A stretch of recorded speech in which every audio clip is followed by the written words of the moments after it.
Hello and welcome to Treasury Notes, a financial education program from the West Virginia State Treasurer's Office. I'm your host, Gina Joins. The West Virginia Board of Treasury Investments, better known as the BTI, is responsible for managing the short-term investments of the state. It also provides an opportunity for local governments like towns, county commissions, and boards of education to participate in large investment pools. The BTI currently has approximately $11 billion in assets under management.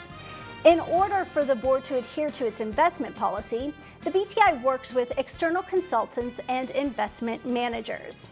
Joining us today is Tom Cameron from UBS Global Asset Management, whose firm serves as the investment manager for the West Virginia money market and West Virginia government money market pools. Tom, thanks so much for being here with us today. Thanks for having me. Well, we appreciate you being here, and I'm excited to get into this discussion, but let's just start with some basic information. UBS is one of the investment managers for the state's Board of Treasury Investments. Tell us a little bit about your relationship with the board and the State Treasurer's Office. Certainly. Well, my role is to manage all of our resources and deliver them to the BTI. Our portfolio management resources, our back office resources, educating the board, educating the staff. So I manage that whole situation. I've been on this account for almost 20 years. It's been a great partnership, to say the least. And I think that this is a big job for any state treasurer to do, especially Treasurer Moore. And we're glad that we can partner with the BTI and deliver some really good risk-adjusted returns. Oh, that's fantastic. And before we get any further into this discussion, just want to make sure people know, not giving any financial advice here, right? The opinions I give are my own, and I am not giving any investment advice whatsoever. So now we can proceed. Yes, no, that's great, because we want, really our goal here is to kind of just, pull back the curtain a little bit so that people understand what's going on. And the Board of Treasury Investments, just such a great organization, what they're doing for the state. So can you explain why a state investment board needs to work with firms like yours? I think that's a really good question to talk about. It's excellent. It's excellent. And I would say, I'd sum it up in two words: core competency, right? So the BTI, and then at the highest level, the treasurer is responsible for managing the entire finances of the state of West Virginia, which is multi-layer, as you know.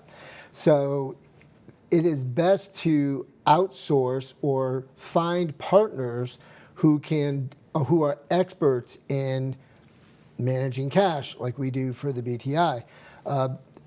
Most treasurers, and Treasurer Moore in the state of West Virginia especially, they don't have the resources nor the desire really, to hire 26 credit analysts to do all the hard work to, manage the economy, keep an eye on the Fed, have all these relationships with the broker dealers on the street. It's really something that they really, in my opinion, should not be getting into, and most treasurers at the state government do not. They outsource it just like the BTI. So Treasurer Moore, BTI, the whole Treasury team, great at managing the finances on behalf of the citizens of the state of West Virginia. I mean, whether it's roads, whether it's schools, whether it's anything to do with collecting taxes, spending taxes, budget, they have their work cut out for them in managing a portfolio of $11 billion is not, it looks easy on the outside, believe me, it's not easy. Well, and that's why the board works with so many different entities. It's the team collective, and also there's strong investment policy guidelines that they adopt to make sure that things are being done the way they need to be done. So let's talk about the BTI in general. We're talking about short-term investments for the state of West Virginia. I should also clarify that long-term investments for the state, mainly pension funds, are handled by a separate entity, and that would be the Investment Management Board. Can you explain why it's important to have these separate short-term and long-term investments and how that management may be different? Oh, sure. Well, it's because states have short-term investment needs and liquidity needs, and then more strategic or reserve liquidity needs. So there's actually three types of liquidity needs. For the government and for the money market pools that we manage, those are for short-term liquidity. So that's called, I'll call that the operating bucket, right? So it's just constantly money coming in, money going out. But there's more strategic needs that other investors within these pools need, whether it's longer-term bond funds or just money they don't need the liquidity for. Then there's the short-term bond pool. So it's the key is to identify the cash you need, pick the right strategy, identify the cash that is either reserve or strategic, pick the right strategy, pick the right partner in managing it, and I think that's a good foundation. And when I talk with the BTI team, safety, liquidity, those are all keywords they're repeating all the time, because that is at the core of what they do. And you talked about some of these strategic partners, and I wanted to get a little bit further into that because the BTI works with several investment managers, consultants for those layers of protection. Why is that so important? I mean, you really alluded to that earlier, why it's such an important part of this whole puzzle. Sure. Well, I use a football analogy, right? Yeah. So the treasurer is the coach of the team, right? And his team is, in this discussion, the BTI. So the BTI has a huge job in managing all this liquidity. So think of it, can a coach manage an entire team by themselves? Absolutely not. They have offensive coordinators, they have defensive coordinators, they have special teams. So that's what I draw the analogy to that, where the treasurer and the BTI need to, back to core competency, hire teams that can be extensions of theirs to deliver safety principle, to provide liquidity, to provide a market yield, and to outsource that to, the punt return team is probably a good thing versus having someone who never has done that before or doesn't do it as often or doesn't have the capacity to do that. So I think that, outsourcing those big jobs that are easy to get wrong is the right thing to do. All right, let's talk a little bit about the investment pool options, Sure. because that's something that you deal with. I want to talk about those and just give us an example of what that is Sure. for the board. Well, I'll start with the oldest first. The government pool in 1990 was started, and that only owns U.S. Treasuries, U.S. agency securities, and repurchase agreements collateralized by them. Those mostly are for bond proceeds, but there are also the most conservative of the two pools. The next pool is the money market pool, we spoke about as well. That came across in 1999, and that has, in addition to some treasuries, some agencies, also has some commercial paper. It also has some bank deposits and some repurchase agreements. So that takes a modicum of risk, but still focus on liquidity, focus on safety. But the yield on the commercial paper and the bank deposits offer a little bit of a benefit over and above the government pool. Okay, and you work with the money market and the government money market pools. Correct. Specifically.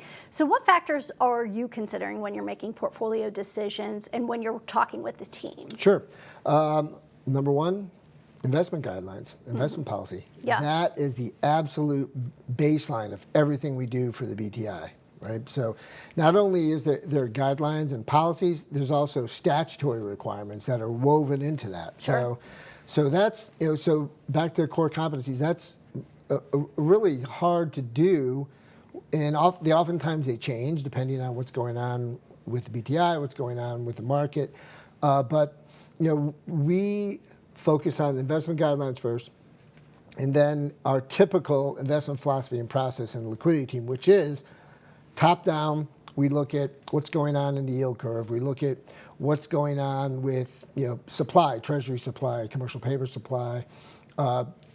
credit at a big picture level, and then we sort of hop down on the ground and do bottom up and say, okay, where can we find value, right? So where can we find value in commercial paper and bank deposits, and from that top down analysis of, well, maybe we don't like Canadian banks, maybe we like U.S. banks, or Silicon Valley Bank. We never had that name, but those types of events are a great illustration of doing thorough credit analysis and not taking risks that are outside the policy or undue risks. Yeah, let's talk a little bit about how a security enters or leaves a portfolio. Maybe give us some examples of corporate names that the BTI invests, Sure. so we can have a better picture. Well, it's going to sound repetitious, but first, investment guidelines. Right. Investment guidelines, we take the investment guidelines, we bring them in-house, we create an approved list. So an approved list of securities that can fit into the BTI's two pools. Okay, so that, and then we put them into a compliance model. So when our portfolio managers go to manage the two pools, there is a pre-check, a pre-compliance check, and a post-trade check. So very, very important to make sure that we maintain compliance with the investment policy. After that, we look for value. So we talked about financials. We love financials. We like the Canadian financials, and we like some of the, maybe like the Japanese banks like MUFG. Those types of names are in there. They all issue here in the United States, but they are on our approved list, and that allows us to own them. And then we look at, okay, where does this fit in these two pools? Where does it fit on the curve? Where's value? Do I buy them out to 30 days? Do I keep it at 7 days? Can I go longer? So although that whole thought process goes in, and then we pick the securities that we feel add the most value, the least risk, put them in the portfolio. I will add too that we are generally buy and hold investors. Most money market fund investors are. We don't want to be forced sellers. So we want to make sure that the item that goes into the pools present minimal credit risk. So we're not forced sellers if there's some sort of credit event. Right. So we talk about movement on one aspect, but also talk about always looking, always analyzing Correct. what's happening. Mm-hmm. That's, I think, an important piece of the puzzle with you, right? It is. It is the piece of the puzzle. It is, really. because we go back to the whole core competency thing, right? It's like, does the BTI want to, hire analysts to go and keep track of, the banking system in Japan, or even the banking system here in the U.S., right? I mean, sometimes the regulatory environment changes rapidly, and do I like J.P. Morgan? Do I like this bank, that bank? I may like it overnight. I may not like it 7 days or a month. And those are all, decisions that Dave Walsack and team, the portfolio manager, do every single day. Right. And let's talk about some of the challenges in just managing state government funds, because, as you said, you have a lot to consider when Right. you're going through these. Well, I think it's, in the big picture, what represents minimal credit risk, complies with the guidelines, is on our approved list. And that is pretty much it. Safety first, liquidity, probably side by side, and really yield is a byproduct of this whole exercise, right? Mm-hmm. So, yield is great, but when the Housing Commission wants their money, they want their money. And that's where we talk about the liquidity. I mean, Correct. that's the big difference between short-term, long-term Yes. investments for the state, and that's Right. why they're managed separately. That's correct, and there's a lot of volatility issues. We're going to talk about the Fed in a little while. Yes, so, we are. We're so gonna all get that into that stuff discussion. plays into it. And meanwhile, back here in Charleston, the BTI team is working tirelessly to keep their machine running smoothly, and we're hoping that we're doing a good job in helping them do their job. Yeah, absolutely. All right, well, this is great because both the money market, government money market pools are AAA rated by Standard & Poor's. What does that rating mean for the BTI investment pools, and does your firm manage an S&P rated fund versus a non-rated fund differently? Is there a difference in how you go about that? So yes, the S&P rating for the pools is a principal stability rating of AAA. So it's the pool's ability to maintain dollar net asset value, principal stability. It's not a debt rating. There are criteria, rating agency criteria, that we have to abide by that S&P puts on top of us, in addition to our own investment philosophy and process, in addition to the BTI and investment policy and state statute. So it's another layer of conservative blanket put over the portfolio. So that's question number one. Question number two, yes, we manage numerous money market mutual funds outside of the BTI's relationship that are rated, and they do have the same types of, I should say, similar types of requirements that rating agencies put upon us in managing. And then we have one or two that have no rating. Different investors don't really care about ratings. They are, they just want to put their money in, get the highest yield possible, and make sure they can get it out when they ask for it. So. All right, Tom, this is a great conversation about how you, UBS, work with the Board of Treasury Investments, and we're going to take a short break, but when we return, we'll turn over our conversation to the economy and how that impacts decisions on a state level. Stay with us, you won't want to miss what's next. The West Virginia State Treasurer's Vault is holding millions in unclaimed property. From uncashed checks to forgotten utility deposits, we want to return your money to you. Find out if you have unclaimed property. Search your name at wvunclaimedproperty.gov.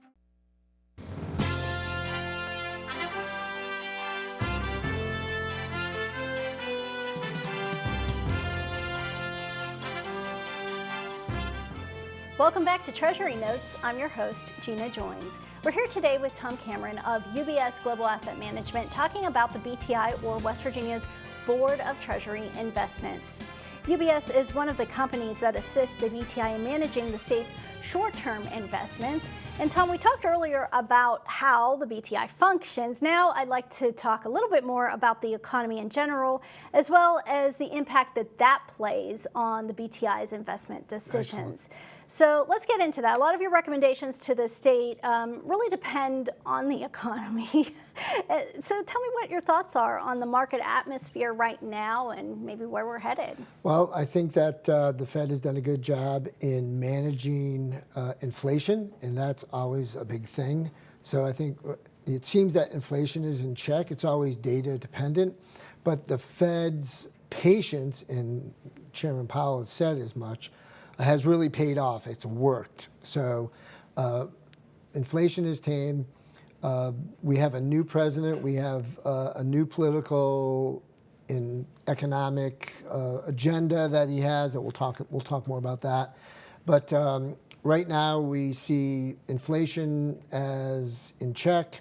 We see that the Fed is going to likely maybe ease rates this December, which is next week, and then most likely pause and see and observe what the impact of that particular rate reduction, the ease, and the 50 basis points and the 25 basis points they've done so far, how that sort of moves through the economy. And again, if the data dictates, the Fed will act. If the data dictates that things are good the way they are, then that's where it'll go as well. So let's talk about September. Can you explain why the Fed began cutting interest rates in September?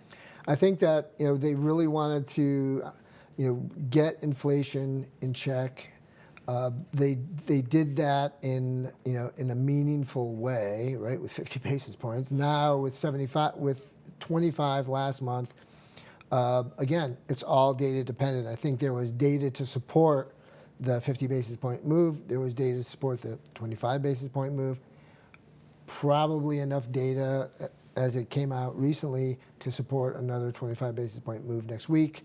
And then again, it's all data dependent. So the 50 basis point move was supported by data, as was the next move. And we feel that this coming move likely, which has a 98% probability, the data will support that as well. So what does this mean for consumers, businesses, the broader economy?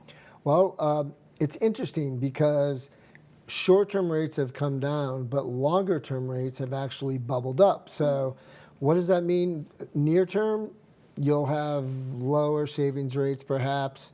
You'll have lower investment rates. However, mortgage rates have sort of stayed the same. And that's a big driver of the U.S. economy, right? Sure. So, it's interesting. And now, going forward with the new president, President-elect Trump, we see some of his policies that may cause rates to probably maintain the status quo. So we could talk about that too. So does UBS have a viewpoint on future rate cuts by the Fed? It does. Our team Yeah. does have, Yeah. because everyone has a view, right? Our team thinks that you'll likely have maybe another 100 basis points during the year, max. Fed funds futures, which is a measure of the probability of interest rate hikes, sometimes statistically creates these odd numbers. So some of it's like 83 basis points. We know the Fed usually moves in 25 basis point increments. Right. So we feel that it'll be about 100 basis points over the next year. Again, data dependent. If the data, if we have some inflationary data come our way, then they're not going to. It's just simple as that. And Jerome Powell has done a great job, in my opinion, in managing the Fed and policy. And it'll be interesting to see in 2025 how that will go with a new president. Typically, the executive branch doesn't like to, I'm not going to say meddle, but intercede with the Fed. So it'll be interesting to watch that dynamic for sure. Okay, so whether it's raising, lowering short-term rates, how do the Fed's decisions specifically affect BTI portfolios, specifically the pools you manage? Sure, a great question. And we get this all the time, just broadly, right? Right. So let's say that both pools have yields right now, right? And let's say next week the Fed eases rates, Fed funds rates by 25 basis points. The pools will not drop by 25 basis points instantly. And I'm going to explain quickly the math. So as we mentioned, we buy securities of all different sectors, of all different maturities, based on our view of the market, based on the liquidity needs of the participants in the pool, right? So there's this calculation called weighted average maturity. So it's the weighted average maturity of all the securities in the pool, and that creates a number. So the weighted average maturity of the government fund is 38 days, and the money market pool is 33 days, okay? So how does that answer your question? So that means our team probably bought securities that could be 90, 180 days old, which when rates were higher back then. So it's not a case of, the Fed coming in, easing, and then 25 basis points getting chopped up. It will bleed out over time. Rates in the pools will be reduced slowly over time. The only way that accelerates is if more money comes in and then it gets reinvested at current lower rates. But the cadence of the money coming in and out of the pool is not as quick as or hot as other money market mutual funds. So I think I'm optimistic that Dave Walsack and team will do it, manage the pool to maintain the highest yield possible, but back to maintain safety, provide liquidity. So how do you protect in times of volatility? Well, you look at the flows in the fund, and we call our partners at the BTI, and we talk about that. We have investment reviews every single month with the BTI. So we go through the portfolio. They ask very similar questions that you ask, and we talk about, okay, if we want to extend the weighted average maturity of the portfolio, we'll ask the questions. What do you see in terms of liquidity? Is that changing in the pool? Do you have any big slugs of money coming in, any big slugs of money going out? Sometimes for debt service payments, things like that are larger. And we will use that information to manage the portfolio optimally, whether to preserve yield Or in the case when rates were rising, the average maturity of the pools were much shorter than they are now. So information is key, partnership is key. We work with the BTI to get the best idea possible of all the cash flows. But again, we're bound by statute, investment policy, rating agency criteria. And you mentioned earlier, we have a new president coming in. How does that affect the markets? Will that have any impact on the BTI's portfolios? Yeah, it already has. The couple of things. One, the tariffs, right? Tariffs are, basically inflationary, right? Mm-hmm. So if you increase costs of imports, that cost has to be pushed in. So prices will inflate. That's inflation. So we see that as sort of a headwind in terms of rates going down or inflation increasing, right? So that's something we're watching. Geopolitical risk, same thing. Usually, if we, the United States, get more involved in the Middle East, we get more involved in the Ukraine, that's always creates more volatility, which widens credit spreads. Widening credit spreads means the potential risk increases on, certain names associated with those types of conflicts. So we watch that. Our analysts watch it. If there's a name in the portfolio that they don't like, they'll suspend it. If there's a name in the portfolio that they previously on the approval list say, you could own that after 30 days or 90 days, and then they'll come back and say, you could own that overnight. I'm comfortable with it paying overnight. I'm not comfortable with it paying 30, 60, 90 days down the road. Yeah. So those are the types of things that occurred, and it's very interesting to watch that a president that hasn't, that has such an impact on the economy. It's sort of interesting as just a participant in the markets. It's really cool. Absolutely. All right. Well, we're pretty much out of time. Any final thoughts before we go, Tom? Thank you so much for being here. Well, I'll give the shout out to the BTI staff, Ian Treasurer Moore, and incoming Treasurer Pack. They have a great team. We've been together, we've had this band together for a very long time. I think that's hugely positive.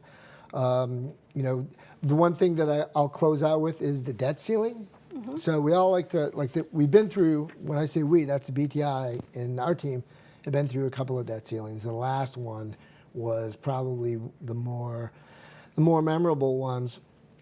The debt ceiling is when the government hits the ceiling on how much they can go into debt, and then they go through extraordinary measures to extend that debt ceiling. You'll hear people call it kicking the can down the road. Right. But the road ends at some point in time, and then the government, you'll see the government, you'll see on the TV, the government's going to default. So some investors will say, oh my gosh, I own all these treasuries, or you in the pool own all these treasuries, they're all going to default.